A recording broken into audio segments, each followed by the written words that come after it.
Hey folks, you're listening to episode 44 of the Deeply Devoted Podcast, a ministry of the E-Free Church of Bemidji, Minnesota. My name is Eric Nygren. I'm one of the pastors on staff here at E-Free Bemidji, and we are now on the other side of the 4th of July, which means that summer is going way too fast, but there's still plenty of summer left. So this week, we are checking in on what's happening at Camp Oak Hills. And with me today on our podcast is the camp director at Camp Oak Hills, Scott Buchan. And without further ado, let's get this thing going. Scott, welcome to the podcast. Yeah, thank you for having me, Pastor Eric. And hello to my church family. This is a busy season for you, Scott, and so I'm grateful that you have time to come over here and record. Maybe you just needed a little bit of a break, to a little some air change of conditioning. scenery. Yeah. So you're welcome to stay as long as you'd like, and as long as camp will let us have you for a bit. But camp is in full swing, isn't it? Yeah, it sure is. And actually, it's kind of like you said. It's hard to believe we're this far. For us, our summer is primarily June and July. So once we hit July, you start counting down the weeks and realizing it's going to go quick. Yes, and I'm sure that you no more than get done with a week, and the next week's ready to start again. Yep. Yeah. So, Scott, be honest, how exhausted are you at this point in the season? I think just by the grace of God, I feel pretty good. I'm definitely tired. Yeah. And, after we got hit with that storm, I was really tired at the end of that first week. Yeah. I was like, oh, man, But I kind of feel like, God's given me a kind of a boost, kind of a second wind. And I mean, we've got a lot this week and the next couple of weeks with camp. But I'm pretty excited about what's going on and doing well. I'm sure it's energizing too, as well. Yeah. I mean, by the end of the week, you're probably exhausted, but also re-energized by all that you've seen. So, well, we'll get into some of the details about this current camp season here in a minute. But I thought it would be good for us to start, Scott, just by kind of turning back the clock a little bit. Scott, tell us a little bit about who you are for maybe some of those that are listening that don't know you real well, and how did you get connected with Camp Oak Hills? Yeah, it's I should ask you how much time you want me to talk about. We got plenty of time, Scott. But just a little bit about me. So I'm married. My wife Mandy and I met at Oak Hills Christian College.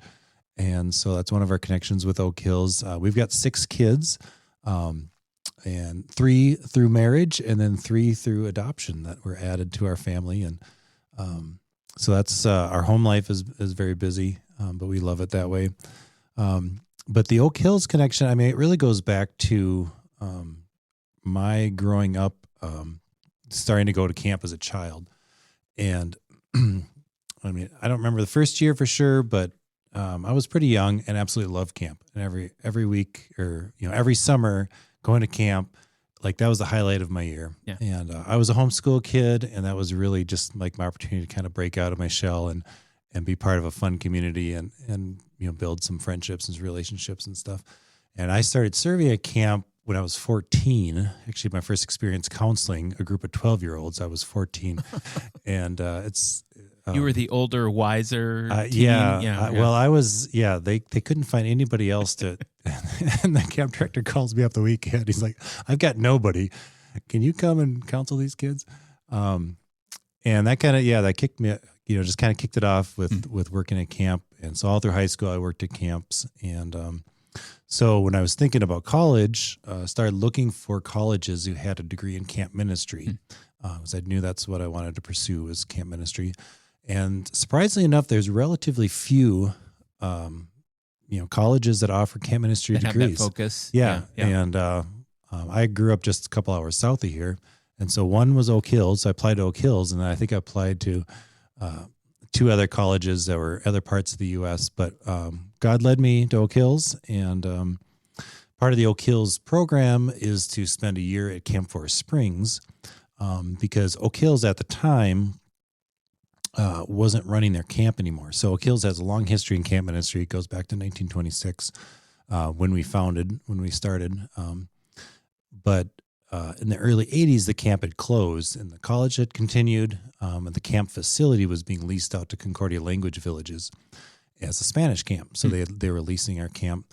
And as I was getting close to graduating, the leadership of Oak Hills was really feeling like God was directing him to reopen the camp as a Bible camp again. And so I just kind of, I think the president had kind of, offhanded remarked, well, when you graduate, we want to run it or whatever. But I think he was an outgoing president. So the incoming president, I didn't actually know. But when I was graduating, I said, hey, would you guys, I'd be interested in pursuing this if you're serious about this. And so Mandy and I just really felt that it was what God was calling us to do. So when I graduated in 2004, I stayed on staff at Oak Hills to pursue reopening the camp. In 2008, Brian and Becky Eastling joined us, and they're also global partners of our church. Yeah. And then another couple who were Oak Hills alumni, Raleigh and Rachel Nordmans. And so then in 2009, we reopened Camp Oak Hills. And so that's, been there ever since. But. Okay. Well, and Scott, when you kind of think back to camp as a young person, and you think about being a camper, were there particular things that you remember that really kind of shaped your faith as you kind of look back? Not just great experiences at camp, but really kind of moved you along in your spiritual life. Yeah, I really remember junior high. I don't know if I was 12, 13, somewhere in there, but camp that year. I mean, they always had like time set aside for doing quiet times. Mm-hmm. But that year, I don't know, something with the devotional book that they gave out, or it was one that you could sign up for and get, monthly or every 3 months, get a new devotional book. And I just decided to make a commitment to really pursue having a quiet time, reading the Bible every day and praying. And I even made like little reminders for myself, little Post-it notes in a kind of a code, or would write this code word all over the house. And to remind me to do it, but nobody else knew what it was. And I always told my family, it's my secret. I can tell you. But yeah, that's really where I felt like my faith then became my own. Like it grew from, I grew up in a Christian home, a great background, great foundation of faith in my family and my church. But then it became something I was pursuing because I wanted to. And then that, just like I mentioned before, just working at camp kind of grew into that. And then just that service and working at camp. Yeah. Yeah, I mean, there's something about it, and we'll get into it here a little bit, but just whether it's a week at camp or it's a retreat or something like that, something just where you get a change of scenery, where you're away from, whether it's, you grew up in a good church family or you're a Christian family or something like that, but just getting to a place where different place, a different scenery, and just an opportunity to focus. And for whatever reason, the Lord tends to use those things in many ways. It's fun to hear some of those stories. Let's get to know your staff team a little bit at Camp Oak Hills. How many people does it take to run a week of camp? Yeah, so our staff team is for year-round. We actually have 6 missionary staff that are raised support there year-round now, and they run a lot of the, lead different areas of camp. But then under the missionary staff team, we have about 25 to 30 summer staff, and that can range pretty much anyone 16 and older can become summer staff. That's a paid position, and it could be helping out in a cabin, it could be working in the kitchen, different support areas around camp, and counseling and stuff for our high school graduates and older. And then we have our junior staff, which is 14, 15-year-olds, sometimes some 16-year-olds, but usually we're trying to move them up into summer staff. And there's about 10 to 12 of those per week. So it's a pretty good-sized group to keep all the wheels moving at camp. Yeah. Well, and we're really blessed at this church. When you see it, like on a Sunday morning, I'll see all of you in your camp T-shirts, and you kind of start to look around the room and go, wow, there are a lot of people, not just at camp, but a lot of that camp staff is here on a Sunday morning, and it's pretty exciting. Yeah, I mean, from your full-time staff to students that are serving over the summer. And so what then does a typical week at camp look like, if there is such a thing as a typical week? Yeah, so we've got, once we're done with our staff training, we run 6 weeks of camp. And out of those 6, it's really 3 different types of camps. So we do 2 weeks that are day camps. So it's our youngest kids. And that's just an introduction to camp for them. They get, dropped off, picked up every day. And they don't get to do all the activities, but just some of the basic ones. And they have their Bible times with our speakers. And just those kids get run ragged. I get all kinds of parents telling me that they pick them up at 4:30 and they're asleep before they get home for supper. But that we also introduced the kids to overnight that week, so it's the older kids, the 2nd and 3rd graders, can stay overnight for 2 nights. So it's kind of you're kind of getting into a normal camp, summer camp experience. And then our grade school camps are kind of more of what you'd think of a standard summer camp, where there's all the activities, the archery, the air rifles, crafts, boating, all of that. So we have a morning skills, afternoon free time, morning chapel, evening chapel, night games, and just kind of a good basic summer camp experience. And then our junior high and high school has a lot of the similar activities, but we kind of amp it up activity-wise with what's called color wars. And so they are split into 4 different color teams. And so on top of these other activities, there's these competitions throughout the whole week, and they're building on these competitions.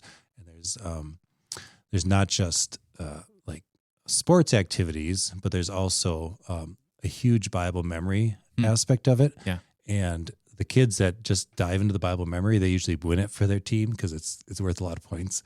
And so it's a good incentive there. Yeah. And so the amount of Bible memory that happened during high school week this year was just incredible. But it's high school and junior high week, and we're right now in the middle of junior high week right now, is pretty intense. It's just a lot of fun activity all day long. Yeah. I'm sure some of those middle school, high school students by the end of the week too, they probably come home and crash when they get home as well after a full week, and probably some late nights and things like that too. Yep. Yeah. It's interesting, Scott, because just this past week I had a conversation with somebody, not from Bemidji. I just had met this person, and I can't even remember how it came up, but they shared with me that they came to faith in 7th grade at a Christian camp, and it was just part of their story, part of their testimony. And so, Scott, in what ways have you seen the Lord use a week at camp to really help introduce kids or students to Christ? Yeah, we get to see it every week, which is just incredible miracle and blessing we get to be a part of. Even the young kids, sometimes you're not sure if day campers, kindergartners, first graders are really getting it. Right. But every year there's even just these 6-7-year-olds who a counselor gets to sit down and explain the gospel to them, and they respond and pray and trust Jesus. All the way up to seniors in high school that are just finally getting it, or maybe it's the first time they've heard it. Yeah. We get a lot of church kids, but we got a lot of non-church kids too, and so there's sometimes kids who have first heard it for the first time, or maybe they've heard it several times, right? And now it makes sense. And like you mentioned before, just that the camp setting, like God uses it it's just so unique. Just the change of setting for these kids. And, especially the older kids are so tied to their phones and media and stuff. And we take that away when they get to camp. At least we try to, except for occasionally the ones that sneak it in until we can find it. But for the most part, they turn them in willingly. And then they realize how good it is to spend 5 days disconnected from it. And when they do that, they can think clearer about things and clear about what the Bible is teaching them and what God's asked them to do. And, they really will dig in. Even, I think it was last year, we had, I think it was a third of the kids, maybe not quite that many, but a good number of kids this one week who came forward to pray to receive Jesus. Wow. And it was just amazing. Yeah. Well, and I was thinking, we probably all could use a good week-long fast from our phones. Maybe that's another topic to talk about another time. But I think about, part of my own testimony. It wasn't at a camp, but it was at a youth retreat when I was in 7th grade that I came to faith. And, or at least that was when the gospel first made sense to me. And I had heard the gospel many times before that. I knew the right answers, but there was something about that environment and just getting away that the Lord, in His sovereignty, in His providence, just it clicked for me. And so it's just neat to see that and to hear those stories. And I wish we could get more of the picture that you guys get, because at the end of the season, we'll hear maybe some statistics and things like that, but it's more than just numbers. It's each one of those is a life that has been transformed by Christ, either for the first time, or you talk about kind of a rededication, or just kind of getting more deeply involved in their faith. It's pretty exciting. Yeah, and I guess I would add, like, for us, it is a big part of our mission and our purpose. So we do spend a lot of time with our staff in training and preparing for that. And of course, we ask our speakers to do a real clear gospel presentation. But I think our staff, they'll spend a couple good full days in training and then practicing. And it really shows when they finally get to sit down with some of these campers, and the excitement for the staff when they get to share Christ with a kid, and a kid respond. Friday at the end of Friday, after all the campers have got home, we do a staff kind of debriefing, and they get to share with one another, because some of us, or a lot of us, are working in support. We aren't doing the face-to-face with the campers, right. So we get the counselors get to share with everyone else, hey, this is what happened. And it's just it's so encouraging to hear that. Which is probably formative for those counselors too, because it's, I don't know how many of them are comfortable sharing their faith when a camp season begins, but they start to get the practice, they start to get the experience, and then they find there's joy in that. And hopefully that doesn't just stay at a week or a summer at camp, that they become more eager to share their faith the rest of the year as well. So it really isn't just about how God's working in the lives of the campers. It's as well the camp staff as well. For sure. Yeah. You mentioned some of the speakers that come to a week of camp. Tell us a little bit about the speakers that come. What do they bring when they invest in a week of camp? Yeah, so there's a couple different speakers that we have involved. Actually, our day camp speaker, Sarah Tenner, is our discipleship director at camp. So she's one of our year-round missionaries, and she works with the younger kids. She does a great job just communicating with them and just being really engaged with those kids.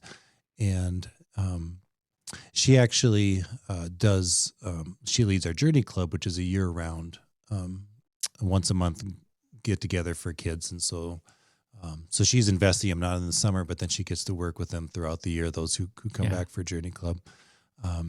Our longest standing speaker, Dan Hubbard, comes from Minneapolis, and he speaks at several of the smaller camps around the state. And he's been doing it since we reopened in 2009. Wow. And it's kind of fun when you hear a lot of testimony, especially of like our staff who talk about just, transformative times at camp. Like his name comes up all the time, like listening to his teaching and being a camp member as a speaker. So, he just does a really good job with teenagers and interacting with them. And then we've got a guy, Seth Maxwell, who's come for several years now. He does illusions and juggling and stuff. And he works with the younger grade school kids. He comes down from War Road. He's Stephen Helwig's best friend. If those of you know Stephen around here, that's kind of part of the reason we connected. Got him connected because he knew Stephen. And then this year we got a new guy. Him and his wife, Dan and Pat Niebling. They've recently retired from Miracle Bible Camp, but we just connected with them and invited them to come out. And they've got a lot of energy. And for a retired couple, you wouldn't think they were retired. And they just really connect well with kids. And so, they just the speakers are all just passionate about just sharing the gospel and sharing God's word with these kids, and just interacting with them. Like, they're not speakers who put in their 45-minute lesson and then leave camp and then come back. Yeah. Like they're there all day long.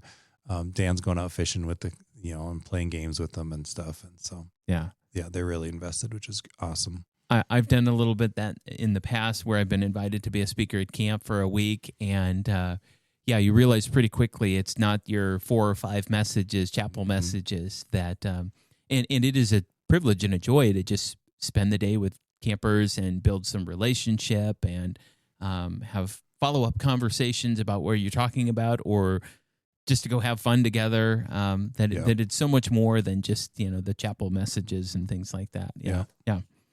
I suppose among those that are at a week of camp, there's a number of campers who are coming from church homes, or they're coming from youth groups or kids programs.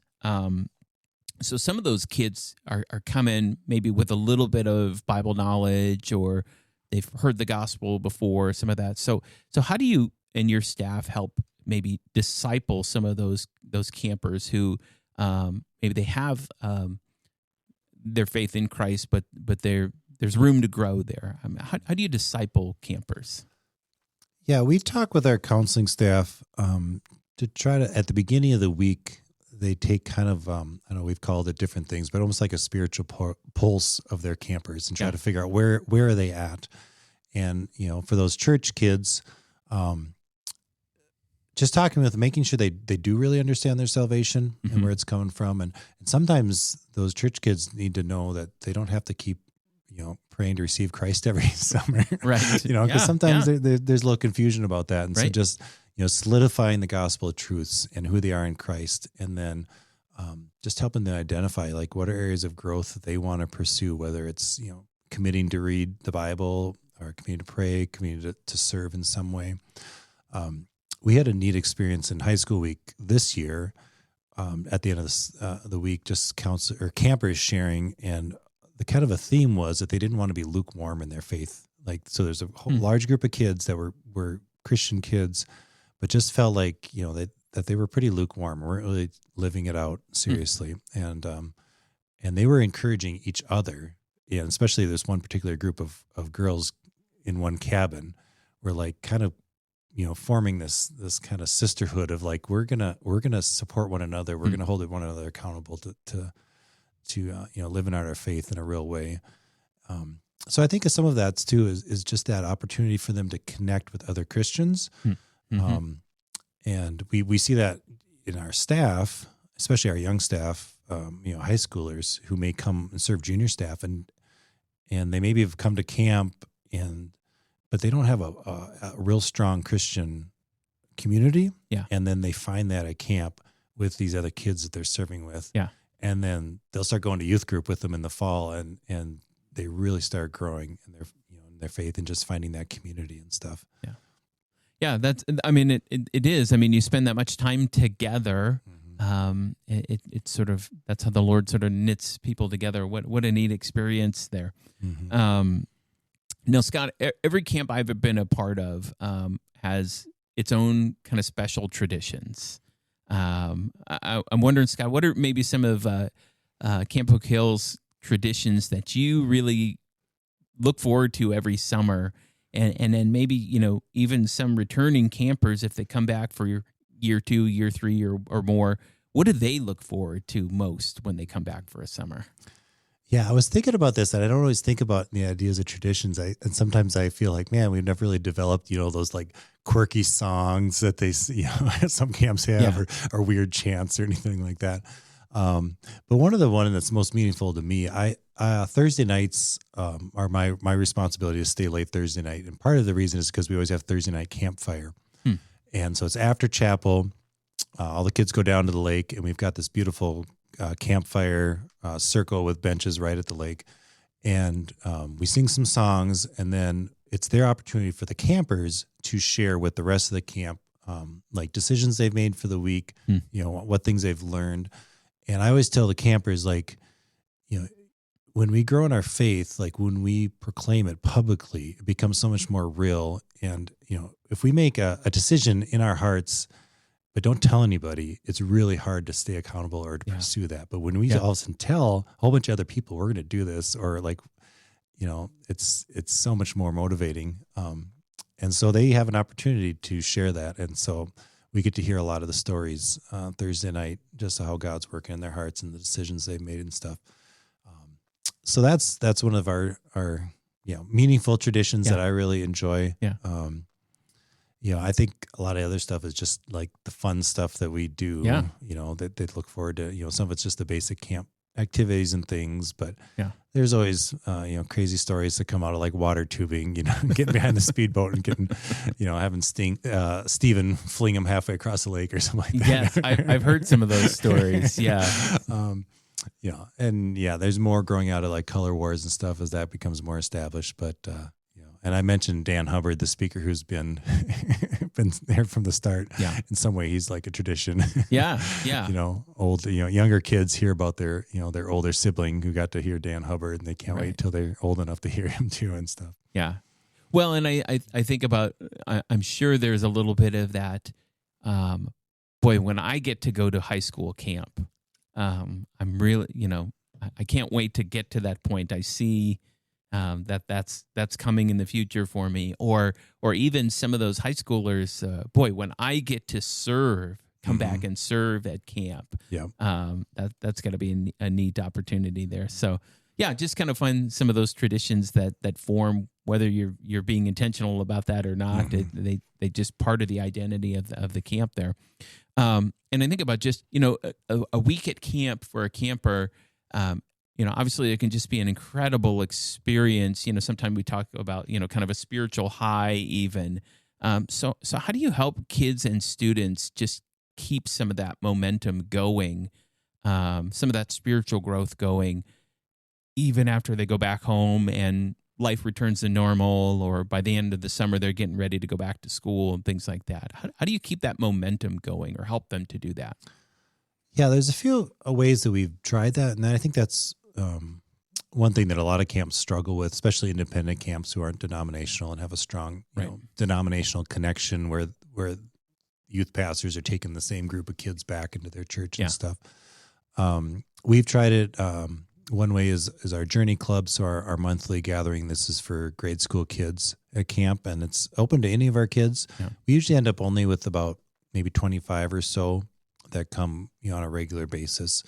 But it's a neat thing to be able to just connect with those kids in a deeper way for all through the school year. And part of that, we do a couple overnight retreats too with those kids. So get to just build some deeper relationships with them and help them grow deeper in God's word. And we also offer now a senior high and a junior high winter retreat. So that's ways we connect. And again, it's just a small group of our, all of our kids. That's definitely something I would really love to see us grow in and figure out how to do that better. We encourage our counselors at the end of the week to be talking to the campers about being engaged with the church. Like if they're not engaged with the church, make sure you find one. And I would love to be able to have someone on staff in the future who can really connect with those campers, or and help them get connected with churches and things like that. So that's definitely an area of growth that we'd like to see.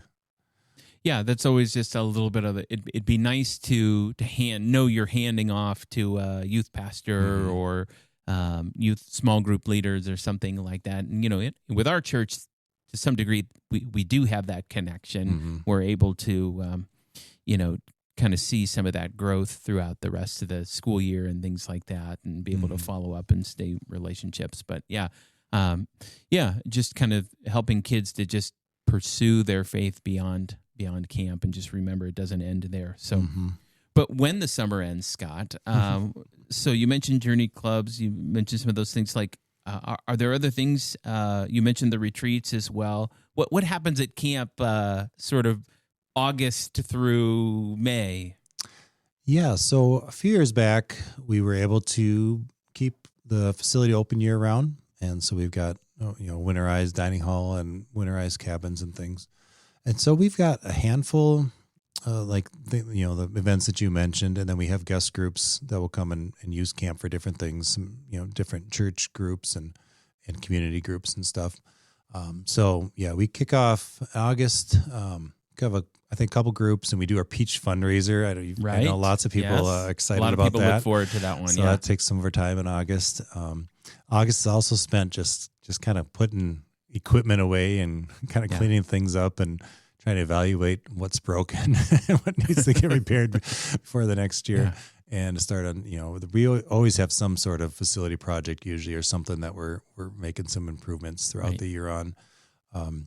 We get into August. We've got a fishing camp that we host. It's another group that runs at the Christian Outdoor Fellowship of America. And we have a women's craft retreat that we host ourselves. And we're just, some of those is growing. It is amazing. And we found that as we've added those activities and events in, we call it the tri-season, spring, winter, fall season, that they take a lot more time than we realized. And sometimes we're not as prepared for summer as we'd like to be, because now we're doing more during what used to be considered the off season, but it's not really off anymore. The off season is never really a dull season. Yeah. No. Yeah. We've mentioned a couple of times here just how our church in particular has a really special partnership. We support not only you guys, but the Hellwigs and the Eastlings. We often are supporting students who are serving at camp over the summer. It's a privilege for us to be able to do that. So, but beyond sending our own kids, grandkids to camp each week, Scott, what are some other ways that we as a church family can stay connected with the ministry that's going on at camp? Yeah, we do have like a few opportunities. Actually, I was thinking, fall work day, but we actually haven't done that for a few years. We might have to figure one out this year with all the trees that are down. Yeah. We do have a handful of volunteers from this church that come out, and they usually work with Stephen, so they kind of figure out what his schedule is, and they come out and help whenever. So, that's a way if you're just gifted and want to serve in a physical way, and especially this year, we've got all the tree cleanup, and if you love running a chainsaw or some sort of skid steer equipment, there's going to be cleaning up for years. Put you to work, yeah. So you can serve that way. There is, with the connection, you have a lot of our staff and campers who are part of the youth group here. And so I know, we've got a lot of youth group volunteers who really invest in our staff throughout the year, which we really are grateful for. And so just continue to serve, serving in those ministries is a great way to support what's going on at camp, helping those young people just grow and deepen their faith. Of course, praying for camp. And I don't always do a great job of letting people know prayer requests, but if you shoot me an email or something, I can try to let you know what's going on that way as well. Good. Yeah. And again, we support the ministry as global partners. And so our church is in a financial partnership and been trying to, we have you guys in our global partner flip book and are praying for you guys regularly. But if others want to further that partnership, maybe on a personal level, we would love to help you connect with staff there or help you to know how to support students that are working over the summer and things like that. But Scott, let's daydream just a little bit here as you kind of look toward the future as best you can. What do you and your staff think the Lord might have in store for Camp Oak Hills in, say, the next decade or so? What's your vision for Camp Oak Hills? Yeah. Program-wise, we just want to continue to strengthen our summer program, our staff training, and our staff recruiting. That's a challenge for all camps is filling out their staff for every year. And we want to continue to grow the fall, winter, spring retreats and figuring out how to adequately staff that and be prepared for summer at the same time. And so to support those programs, we've been using a tent for several years for our summer chapel time. And we really hope to be able to start putting some plans together to build an actual facility to house that, an auditorium of some sort or a chapel of some sort. So working on that. And then, we have got some, we always have dreams programming wise. I mean, we'd love to get a high ropes course up eventually and expand some of the activity opportunities around camp. But we'll see how the Lord guides and directs in that. Yeah. Wonderful, wonderful. Well, for folks that haven't even been out to camp, I'm sure they can connect with you to just come and see what God is doing there. I know that you'll probably at the end of the season, at least here at our church, you or some of your staff will give a kind of an update about what the summer looked like, maybe some photos and videos and things like that, and just a little bit of some stories about how students or kids and students were impacted over the summer. So it's been great to just kind of get a picture here, Scott. We'll probably have to let you go here because I maybe they're looking around camp wondering where you are.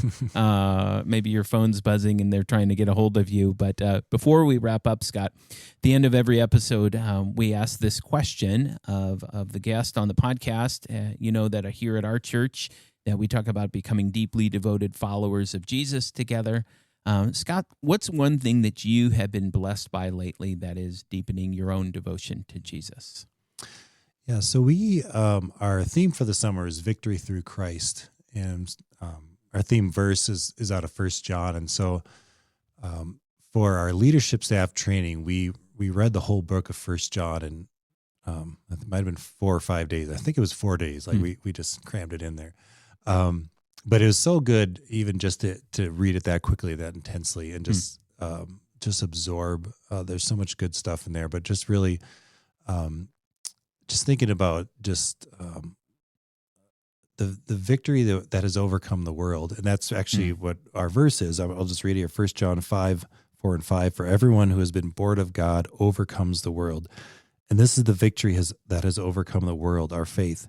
Who is it that overcomes the world except the one who believes that Jesus is the Son of God? And just, it's such a good reminder when you spend very much time reading the news and just and then all the heavy stuff that campers and staff have dealt with in their lives and they bring to camp, just the amazing, just the light that God has, to overcome the darkness, and the power and the strength, the Holy Spirit that He has given us through His Son Jesus. It was a really encouraging time, and I need to read it again now. I mean, we're several weeks now into training, since training, and I actually had all of our staff at the end of training. They're supposed to write themselves a letter, and then I give it to them in the middle of the summer, and it's supposed to be kind of an encouragement and saying, "Oh, here's some of your goals or things that you should be thinking about." And I wrote myself one too. And in it, I was like, you need to read 1 John again. I just opened that up a couple days ago. So I was like, oh yeah, I got to read that again, just for that boost for the second part of summer. But yeah, there's a lot of encouraging stuff in that book. Yeah, a lot packed into a little book. Yeah, amen. Good. Well, Scott, this has been fun. Just kind of hearing your vision and your heart for camp ministry, hearing a little bit more about Camp Oak Hills. Hopefully this has been a blessing to our church family and whoever comes across this episode. But folks, that's going to do it for this episode of the Deeply Devoted podcast. My thanks again to Scott Buchan for joining me today on the podcast. I would encourage you to visit Camp Oak Hills website, campoakhills.org. You can learn more about their ministry that's taking place right here in Bemidji at camp. But folks, we'll be back next Tuesday with another episode. But until then, have a great week, and thanks for listening.